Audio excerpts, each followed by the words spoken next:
controller settings. Hey, what's up guys, welcome back. In today's video, I'm going to be showing you guys like the best controller settings. You thought you've seen good controller settings in the past, but I promise you guys, these settings will turn you into an absolute monster in the game. You'll turn into Peace Control Kyle, you'll be cracked at Fortnite just like Justin, and you won't have 0 PR and 0 earnings. I swear, you guys will have like 100 billion, trillion, thousand earnings. Also, if you guys use code CamboYT, I've heard that also triples your earnings, so might want to give it a go. But now, without any further ado, let's jump right into this controller settings video. Hope you guys do enjoy.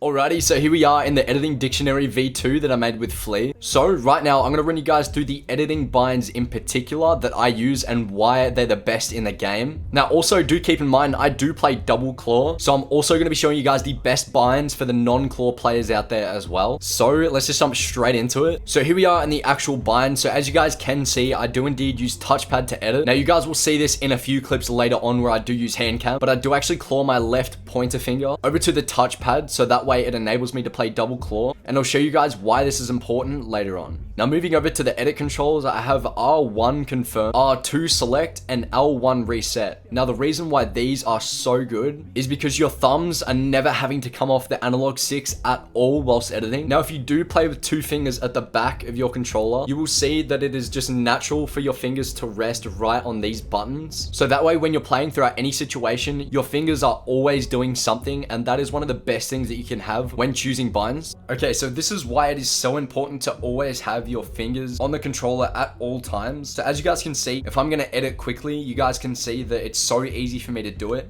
simply because my hands are never leaving the controller.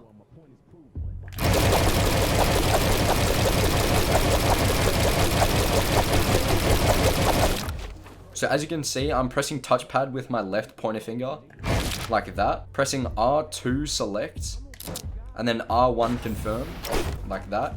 Now resetting is basically easier again. It's touchpad, L1 with my left middle finger, and then R1 to confirm with my right pointer finger, just like that.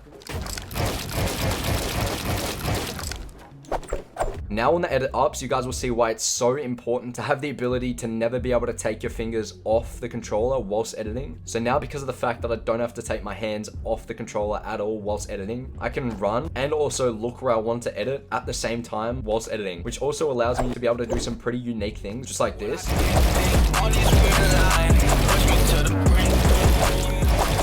Now that's only for really easy double edits, which I turned into quad edits, but triple edits are even harder because you have to aim with your crosshair when you do edit the wall. Now triple edits with a reset will really show off why the L1 bind for reset is so important.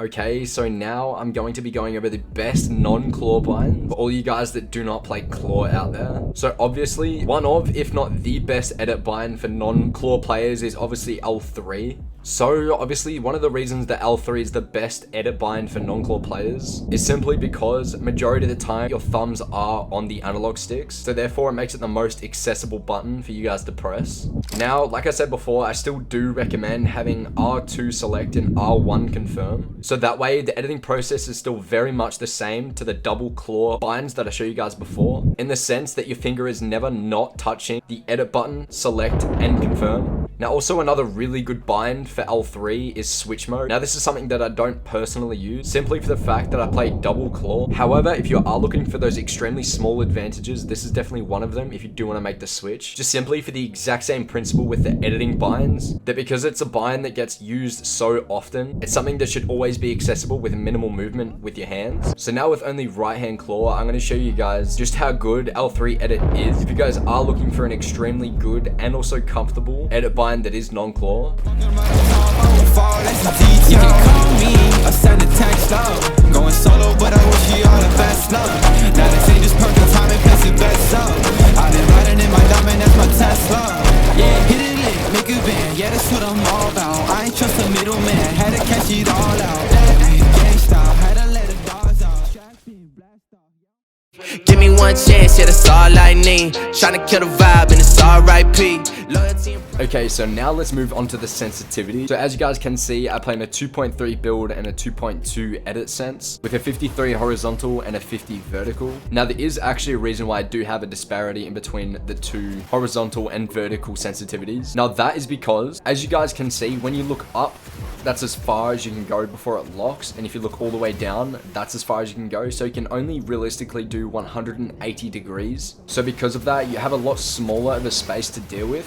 So therefore you don't have to be as accurate, whereas if you are looking left and right horizontal, as you can see, it's an infinite spin of 360 degrees. So because of that, you have a lot larger area to aim. So therefore, a slower sensitivity on your horizontal will make you a lot more accurate. Now, as you guys can see, my ADS is 16% and 16%, which is actually just default, I'm pretty sure. I just find this a reasonably comfortable ADS sensitivity. But I think anywhere between 10 and 20 is a perfect ADS sensitivity. So that way you're not over swinging when you try and aim down sights at long range. And you can also keep up with the opponents up close when you're trying to aim down sights as well.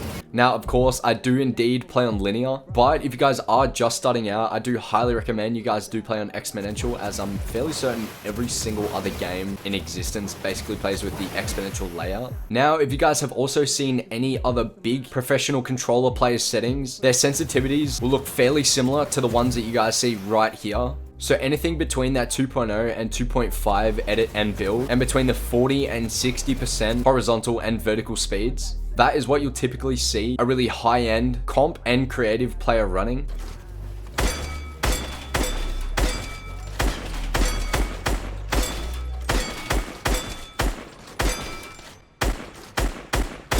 Now, if you guys haven't seen this map, this is actually a map that I made myself with a bunch of other talented map creators. Now, this section right here is perfect for testing out your ADS sensitivity and seeing if it's either too fast or too slow. So I find personally from this range in particular, you're able to get a really good gauge as to see if your sensitivity is either too fast in the sense that you are skipping way ahead of the target that drops down, as you guys will see, or if you're lagging behind.